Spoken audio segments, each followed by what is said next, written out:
नमस्कार सभी को। Good evening everybody. और आप सबका आने के लिए बहुत बहुत धन्यवाद। और आज एक नए टॉपिक के साथ हम बात करेंगे कि जैसा हम जानते हैं और सब हम फेस भी करते हैं कि अब अक्सर हमें थकावट महसूस होती रहती है किसी ना किसी दिन। पूरी नींद हो गई, सब कुछ खाना पीना भी ठीक है, तो भी हमें थकावट और थकान महसूस हो रही है, काम करने का मन नहीं कर रहा है, बॉडी एक रहता है ना कहीं हमें दर्द हो रहा है। तो ये सब कारण क्यों हो सकते हैं? कई सारे प्रॉब्लम्स से कुछ कई बीमारियों में ये हमें फील हो सकता है। जैसे कोई फीवर हो गया, वायरल फीवर में भी इसी तरह के महसूस होता है। पर अगर रिकरेंट ये इश्यू बनता रहता है कि आपको काम करने का मन नहीं कर रहा है, मूड आपका डिस्टर्ब है, आपको थकान महसूस होती है, और प्रॉपर खाना पीना भी चल रहा है, कोई आपको ऐसा फीवर या कुछ वायरल भी नहीं है, तो भी आपको कुछ ना कुछ सिम्टम आ रहे हैं, तो फिर एक तरह का एक सिम्टम रहता है कि हो सकता है कि आपका ये विटामिन डी की डेफिशिएंसी है, जो कि एक बहुत ही कॉमन आज के सीन में हमें देखने को मिलती है। और स्टडीज में पाया गया है कि लगभग 70 to 80% इंडिया में ये विटामिन डी की डेफिशिएंसी पाई जा रही है। तो आइए आज इसी के बारे में जानेंगे कि क्यों इतना कॉमन होता जा रहा है विटामिन डी डेफिशिएंसी, और हर कोई अवेयर भी हो गया है। सब बहुत अच्छी बात है कि अब लोगों को पता चल गया है कि ये एक बहुत ही कॉमन है, विटामिन डी और बी 12 की डेफिशिएंसी। और ज़्यादातर लोग मेरे पास आते भी हैं कि टेस्ट रिपोर्ट लेके आते हैं कि, या फिर बोलते हैं कि ये हमारा टेस्ट करा दीजिए, हमें ये सब महसूस हो रहा है। तो आइए जानते हैं कि क्यों इतनी डेफिशिएंसी हो रही है और किस तरह से हम इसको करेक्ट कर सकते हैं, ताकि हमें लॉन्ग टर्म इसका मेडिकेशन ना लेना पड़े।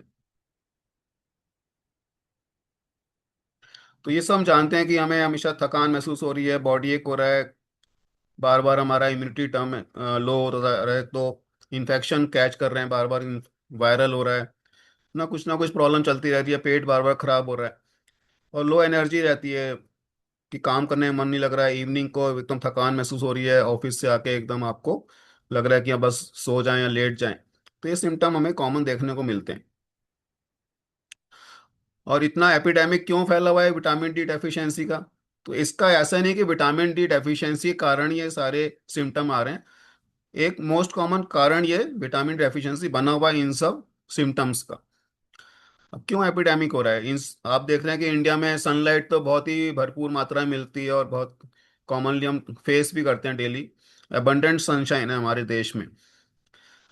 पर हो क्या रहा है कि इंडोर लाइफस्टाइल बहुत ज़्यादा बढ़ता जा रहा है ना, जैसे जैसे हम प्रोग्रेस कर रहे हैं, अर्बनाइजेशन होता जा रहा है, तो इंडोर हमारा सारा वर्क होता जा रहा है, कंप्यूटर लैपटॉप पे ज़्यादातर वर्क होते जा रहा है। तो इसके लिए एक बहुत बड़ा एक पॉजिटिव फैक्टर है कि हमारा सनशाइन एक्सपोजर कम होता जा रहा है।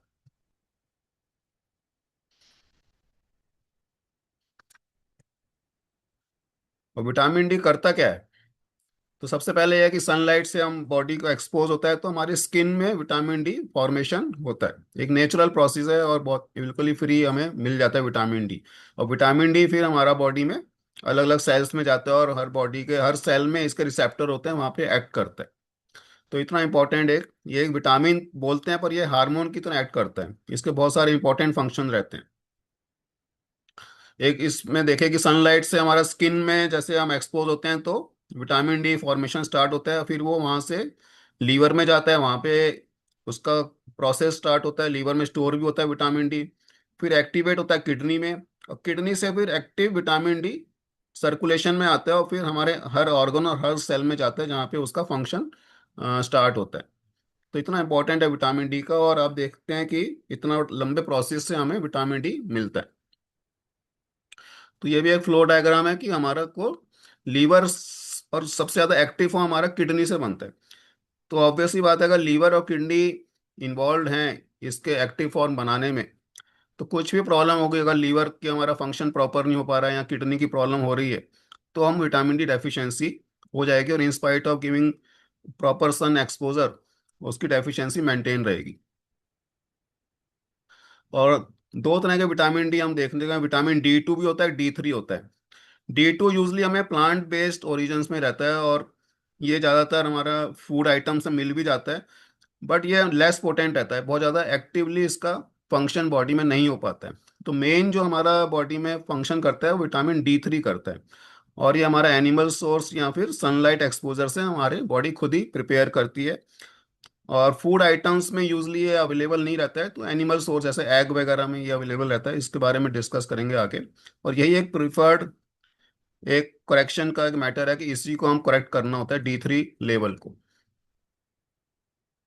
और ये बॉडी को क्यों जरूरत होती है कि जैसा हम सब जानते हैं कि विटामिन डी क्यों जरूरी है, क्योंकि ये कैल्शियम के एब्जॉर्प्शन को हेल्प करता है। ये सब जानते हैं कि जैसे हम खाना खा रहे हैं उससे कैल्शियम हमारी बॉडी में एंटर हो रहा है इंटेस्टाइन में, तो विटामिन डी क्या करता है कि कैल्शियम हमारे सर इंटेस्टाइन से लेके जहाँ जहाँ कैल्शियम की रिक्वायरमेंट होती है वहाँ पे लेके जाता है। एक तरह से ये एक ट्रांसपोर्टर होता है कैल्शियम का। तो बोन्स की स्ट्रेंथन करने में विटामिन डी का बहुत बड़ा रोल है। ऐसी मसल्स में जहाँ जहाँ कैल्शियम का फंक्शन होता है वहाँ पे विटामिन डी लेके जाता है, मसल्स की ग्रोथ में इसका बहुत बड़ा रोल है। तो इम्यूनिटी को ये बहुत एक्टिवेट करता है। तो अगर लो इम्यूनिटी है और विटामिन डी डेफिशिएंसी है तो विटामिन डी रिकवर करने से आपकी इम्यूनिटी जरूर इंप्रूव होगी। तो ऐसी ब्रेन फंक्शंस और मूड आपका रेगुलेटेड होता है, आपका एनर्जी इंक्रीज होता है आपका विटामिन डी के थ्रू। तो बहुत ही major function vitamin D contribute करता है। अब बोन हेल्थ के साथ साथ जैसे मैंने बताया कि muscle strength, immunity, brain function, hormone balance, blood sugar maintain करता है हमारा, ब्लड प्रेशर, हार्ट हेल्थ, और हेल्दी प्रेगनेंसी। प्रेगनेंसी में दौरान विटामिन डी का डेफिशिएंसी बहुत ही कॉमन है और इसको सप्लीमेंट करना बहुत एसेंशियल है, क्योंकि विटामिन डी डेफिशिएंसी में आपको गैस्ट्रेशनल डायबिटीज़ का रिस्क बढ़ जाता है और हाइपरटेंशन का रिस्क भी ज़्यादा बढ़ जाता है। तो इसलिए प्रेगनेंसी में भी इसका खास ध्यान रखना होता है। तो इंडिया में क्यों इतना डेफिशिएंसी हो रहा है, 70 to 80% लोग क्यों विटामिन डी के डेफिशिएंसी हो रहे हैं? जैसे मैंने बताया कि इंडोर और वर्क फ्रॉम होम का आजकल बहुत ज़्यादा चलन हो गया है, तो बाहर हमारा निकलना कम हो गया और सन एक्सपोजर से हम अपने आप को अवॉइड करना चाहते हैं। पॉल्यूशन बढ़ता जा रहा है, हमारा आउटडोर स्पोर्ट्स एक्टिविटी भी हम ज़्यादातर कम होती जा रही हैं। तो ये सारे कंट्रीब्यूट कर रहे हैं। और कई रहता है कि रेसिस में जैसे कुछ डार्क स्किन जिनका रहता है उनको ज़्यादा सन टाइम देना होता है अपने आप को, क्योंकि उनके स्किन में जितना ज़्यादा एक्सपोजर होगा तो फिर विटामिन डी फॉर्मेशन हो पाएगा। और एक मेजर फंक्शन जो इसमें मेंशन नहीं है कि हमारा इंटेस्टाइन का जो माइक्रोबायोम है वो भी कंट्रीब्यूट करता है इसके एब्जॉर्प्शन में। और विटामिन डी का फंक्शन हमारा गट माइक्रोबियोम को करेक्ट करने में भी होता है। तो दोनों एक दूसरे को ऑगमेंट करते हैं। तो अगर हमारा एब्जॉर्प्शन पुअर है तो भी हमारा बॉडी में डेफिशिएंसी हो जाती है। और ओवर यूज ऑफ सनस्क्रीन, अगर हम सन को एक्सपोज ले भी रहे हैं बॉडी को और बहुत ज़्यादा हमने सनस्क्रीन लगा रखा है तो फिर हमारा एक्सपोजर पूरा ऊपर हो नहीं पाएगा, विटामिन डी फॉर्मेशन हमारा स्किन में नहीं हो पाता है। तो ये समय हमें थोड़ा सा ध्यान भी रखना है और इसलिए इंडिया में डेफिशिएंसी बढ़ती जा रही है। ये सिम्टम्स मैंने आपको पहले डिस्कस कर लिया कि fatigue, muscle pain, bone pen, ये सब आपको रहेगा, वीकनेस, फ्रीक्वेंट आपको इन्फेक्शन रहेगा, मूड चेंज आपके होते रहेंगे। और कई तरह की बीमारियां भी विटामिन डी डेफिशिएंसी से हमें मिल जाती हैं। क्रॉनिकली अगर विटामिन डी डेफिशिएंसी है तो आपका ओस्टियोपोरोसिस हो सकता है, मतलब बोन्स आपकी बहुत ज़्यादा वीक हो सकती हैं। Diabetes, hypertension, heart disease, asthma, depression, ये सारी कुछ बीमारियां भी एसोसिएटेड हैं विटामिन डी डेफिशिएंसी से।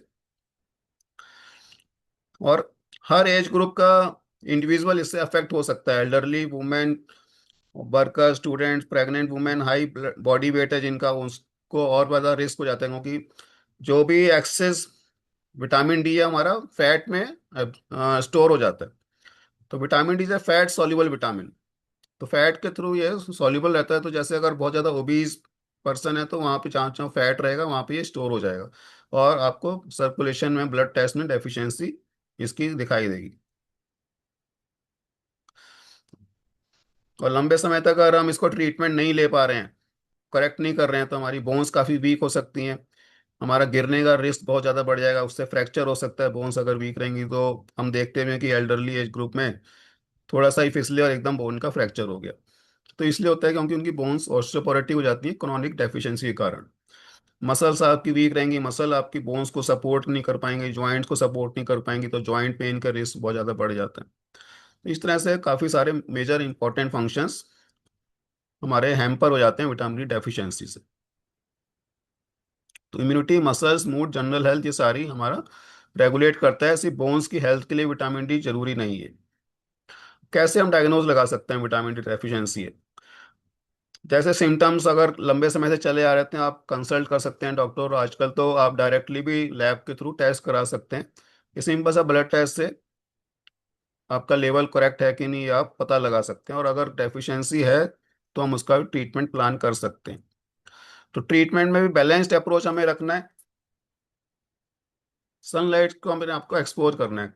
कैसे एक्सपोज करेंगे कि आप अपना फोर आर्म्स और अपनी लेग्स को आप सन के एक्सपोजर पे देंगे, और यूजली मॉर्निंग की सन ज़्यादा बेटर रहती है क्योंकि बहुत हार्श भी नहीं होती और आप उसको इजिली टॉलरेट कर पाते हैं।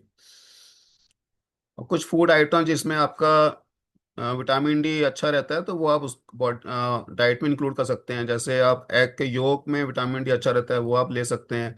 या वेजिटेरियन सोर्स में फोर्टिफाइड मशरूम्स आजकल अवेलेबल है जिसके थ्रू हम विटामिन डी ले सकते हैं। और बहुत ज़्यादा फूड आइटम्स ऐसे अवेलेबल नहीं है जिसमें हमें विटामिन डी कवर हो सके। रेगुलर एक्सरसाइज करें, और अगर डेफिशिएंसी है तो हम सप्लीमेंट्स का सहारा लेते हैं। तो सनलाइट को हम कैसे एक्सपोज करना है, अपने आर्म्स और अपनी लेग्स को यूजली एक्सपोज करें सन से। और 15 से 20 मिनट का भी एक्सपोजर एनफ है ना। ऐसा नहीं कि हमें बहुत देर बैठना है, और सन बर्न हमें स्किन को नहीं कराना है, वो हमें ध्यान रखना है। शॉर्ट ड्यूरेशन फ्यू टाइम से वीक भी आप कर लेंगे तो सफिशिएंट हो जाएगा। मॉर्निंग का सनलाइट थोड़ा लाइट रहता है तो उसको आप एक्सपोज अपने बॉडी को करिए, तो आपका बॉडी में विटामिन डी फॉर्मेशन इजिली हो सकता है। और जिनका डार्क कलर्ड स्किन रहता है, डार्क टोन रहता है, तो उनको थोड़ा सा ज़्यादा रिक्वायरमेंट होता है सन एक्सपोजर का। तो बिल्कुल ही सिंपल प्रोसेस है और फ्रीली अवेलेबल है, और अपना विटामिन डी डेफिशिएंसी को कवर कर सकते हैं। जैसे मैंने बताया कि जो फूड रहते हैं, एग, फिश, फोर्टिफाइड मिल्क और पनीर आजकल मार्केट में अवेलेबल होने लग गए हैं, जो विटामिन डी फोर्टिफाइड रहते हैं, उसको हम यूज़ कर सकते हैं। पर विटामिन डी सप्लीमेंट या अपना सन एक्सपोजर के साथ हमें अपना हेल्दी लाइफस्टाइल को जरूर मेंटेन रखना है। अपना वॉकिंग को, अपना exercise, outdoor activity, strength training, जैसे हम बताते हैं कि वीक में आप कम से कम 2 दिन स्ट्रेंथ ट्रेनिंग जरूर करें ताकि आपका मसल्स का बोन स्ट्रांग हो सके। अपना बॉडी वेट मेंटेन करेंगे। ज़्यादा ओबीज होगा तो आपका विटामिन डी फैट में डिस्ट्रीब्यूट हो जाएगा और प्रॉपर फंक्शन नहीं कर पाएगा। स्लीप का बहुत ज़्यादा इंपॉर्टेंस है। स्ट्रेस लेवल हमें कम रखना है। तो ये सारे फैक्टर कंट्रीब्यूट करते हैं। जब सारी चीजें हम करेंगे सप्लीमेंट के साथ तो भी आपको बेस्ट रिजल्ट मिल पाएगा। तो काफी मिथ्स रहते हैं कि कोई लोग कहते हैं कि हमारे विंडो से सन की लाइट आ रही है तो उसके पास हम बैठे रहते हैं तो हमें विटामिन डी तो पूरा मिल जाना चाहिए, तो उस यूजली नहीं मिल पाता है। और सप्लीमेंट हमेशा बेटर नहीं रहते हैं कि हमेशा वही आपको बेटर रिजल्ट दे पाएंगे। और सारी सिम्टम्स विटामिन डी डेफिशिएंसी कारण नहीं होते हैं, और भी कॉजेज रहते हैं, तो हमें रूल आउट करना बहुत जरूरी है। इसलिए टेस्ट करा लीजिए, और अगर आपको डेफिशिएंसी है तभी आप इसके मेडिकेशन की तरफ जाएंगे। एक इंडियन डे पे फ्रेंडली ये कर सकते हैं, आप सुबह उठें और मॉर्निंग में आप बाहर निकलें, सन एक्सपोजर अपनी बॉडी को दें। उसके बाद आप हेल्दी ब्रेकफास्ट और आउटडोर एक्टिविटी में अपना इन्वॉल्व रहें, एक्सरसाइज करें, और बैलेंस्ड फिर नाइट में डिनर भी करें और गुड स्लीप लें। तो एक फ्रेंडली आपका vitamin D friendly Indian day इस तरह से आप आ, आ, कर सकते हैं पूरा दिन को आप मैनेज।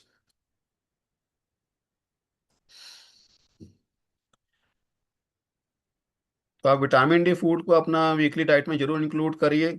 बहुत ज़्यादा सब नहीं मिल पाएगा, फिर भी आपको कुछ तो उससे बेनिफिट मिलेगा।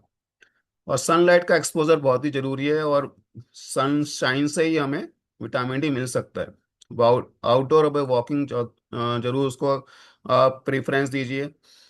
और अगर सिम्टम परसिस्ट करते हैं तो अपना टेस्ट दोबारा कराइए, अपना गैस मत करिए कि मेरा ठीक हो सकता है। तो इसमें यही है कि बहुत ही कॉमन है इंडिया में ना, 70 to 80%। मैं तो देखता हूँ कि अगर 10 लोगों के टेस्ट करा रहे हैं तो 80 to 90% लोगों का कम ही आता है ना। ट्रीटमेंट लेने के बाद भी कम आ रहा है। काफी सारे कॉजेज आपको चेकअप कराना बहुत जरूरी है। सनलाइट, फूड और एक्सरसाइज आपका फाउंडेशन रखेगा। सिर्फ ओनली सप्लीमेंटेशन से ही आपका रिजल्ट नहीं मिल पाएगा। और कई बार ये रहता है कि सप्लीमेंट खा रहे हैं तो भी डेफिशिएंसी आ रही है। क्यों आ रही है? क्योंकि आपका लीवर और किडनी प्रॉपर फंक्शन नहीं कर पा रहा है, या आपका ओवर वेट है तो आपका वो विटामिन डी फैट में डिस्ट्रीब्यूट हो गया तो वो आपका डेफिशिएंट रहेगा। आप प्रॉपर उसको सप्लीमेंट को रेगुलरली ले नहीं पा रहे हैं। सन एक्सपोजर आपका फिर भी आप कम है। तो इन सब के कारण अगर आप प्रॉपर सप्लीमेंटेशन भी ले रहे हैं तो भी आपका कई बार लेवल कम ही आता है।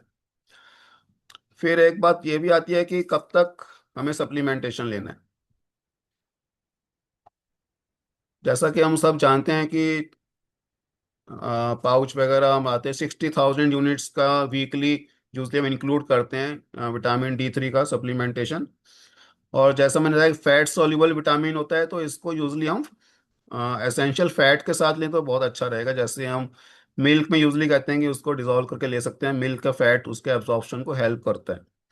और या फिर नट्स और सीड्स के साथ उसको बॉडी में आप ले सकते हैं, उनका फैट जो है वो उसके विटामिन D के एब्जॉर्प्शन में हेल्प करेगा।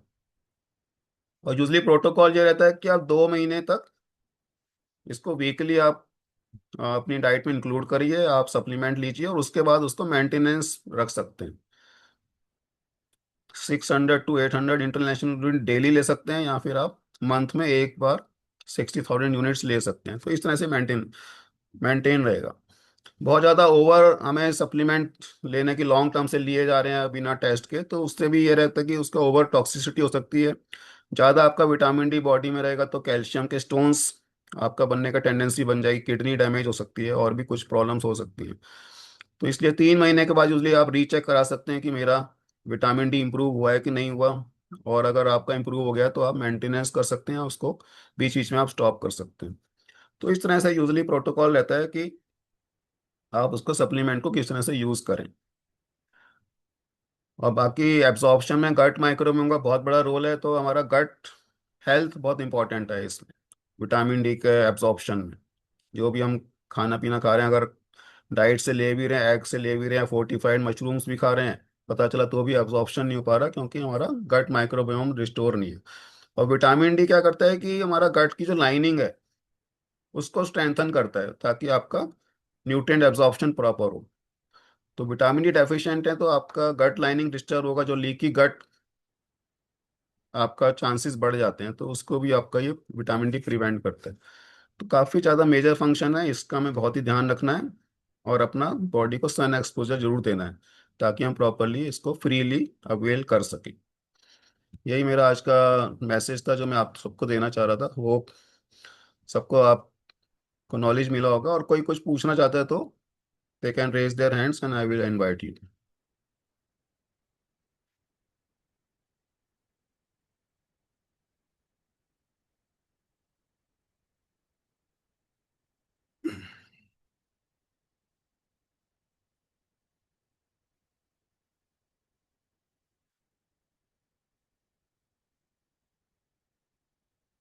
चलिए, thank you very much for the patience hearing.